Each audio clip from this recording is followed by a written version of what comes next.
clipping, and we're going to talk about the next system that Cantori was just pointing out. Thanks to our virtual view technology, we can take you to downtown Chicago, Olive Park, where there's that light snow that Jim was mentioning from the Clipper. And the Clipper is doing what the Clipper should be doing, giving us, 1-2 inches of snow very quickly.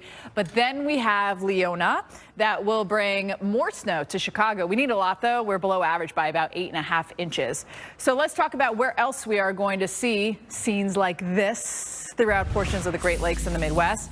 And you see this tongue of advisories that poke right into northern Illinois. And we do have blizzard warnings already actually posted for a very small portion of Wyoming there. And we are overall going to get that 5 to 8 inches, but some of us could see heavier totals there into Colorado and also into Wyoming. And if you ever have a tough time with Wyoming and Montana, Wyoming's a W, so it's on the bottom, and Montana's an M, so it's on the top. And that's how I always can remember those states. Sometimes they can get tough to remember.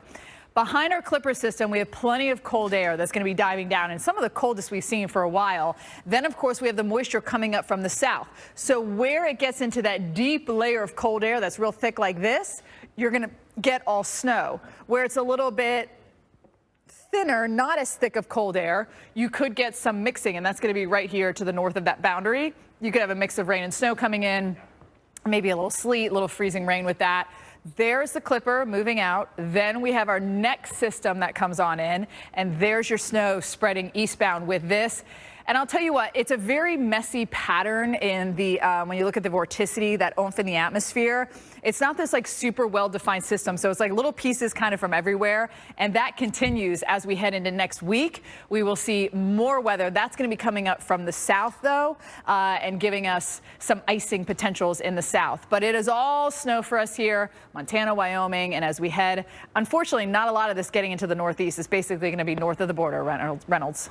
There you go. All right. Wow. So good. Yeah. Welcome back to Pattern. It's a funny idea that reveals a grim problem. Americans throw out a whopping 100 billion plastic bags every year. That's enough to wrap around the earth 7 times, or in this case, fill up a grocery store. I had a chance to talk to artist Robin Fohart about the project.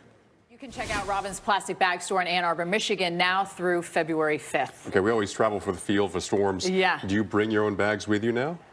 What do you mean, like plastic, those bags? We always have runs to the store to make sure we have food and water. I literally just put it all in my backpack. So like if I go and I get something, I just stick it in my backpack because I always have my backpack on me. Oh, well, I've actually gone to packing the reusable bags to bring it with you? Because sometimes I go to the store, all these flimsy bags, they rip, and then I throw them away, and there's nothing they say that you can recycle. But I know if I carry my own bags with me, yeah, that works. Yeah, I eliminate the plastic bags. And they're easy to carry. There's nothing to it. And now they're charging for plastic and paper bags at the stores. As they should, so everyone will do the cloth. Well, for more stories like this, check out Pattern. Welcome back into Pattern, the only climate change and sustainability talk show. I'm Steph Abrams. And I'm Paul Goodlow. Jordan Steele has the day off. Well, old baobab trees in Kenya don't seem like much to farmers. They take up space, and historically, they're not used to produce crops. But that mentality is leading to a dangerous drop in these trees. Welcome back to Pattern. You can now find Chesapeake blue crabs beyond the Chesapeake Bay. The highly sought-after shellfish can now be found as far north as Maine. That's a long way for those little crabs to go, I would think. That is a very long way to kind of walk sideways. Now, the reason? Well, these crabs typically shy away from cold water, but the waters in the Gulf of Maine are getting warmer and warmer. In fact, in the last 5 years, it's warmed at the fastest rate of any body of water in the world.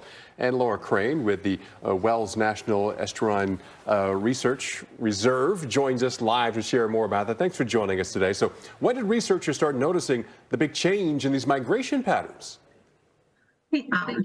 But we're really interested in seeing how much the population will grow up here, or if it's going to stay really small. I want to thank our guest Laura Crane for joining us today. We're back after this. It's a long way for those little. Welcome back to Pattern. Have you ever wanted to know what it's like to survive in the wildest parts of the world? Actually, I kind of would. Tonight on Pattern Streaming, a documentary that brings Africa's more remote locations to life. Last shot when he was going in the background, there was an animal and it had blood all over it, like it just went to town eating something. I did see a lioness getting attacked by the hyenas. No, that was what it was. It was a hyena in the back, so that must have been what it was. It got my attention. I love all these nature shows because the environment is so. It's great to see the environment without intrusion by us two-legged creatures. Hey, here's some more climate headlines from around the world right now. How much?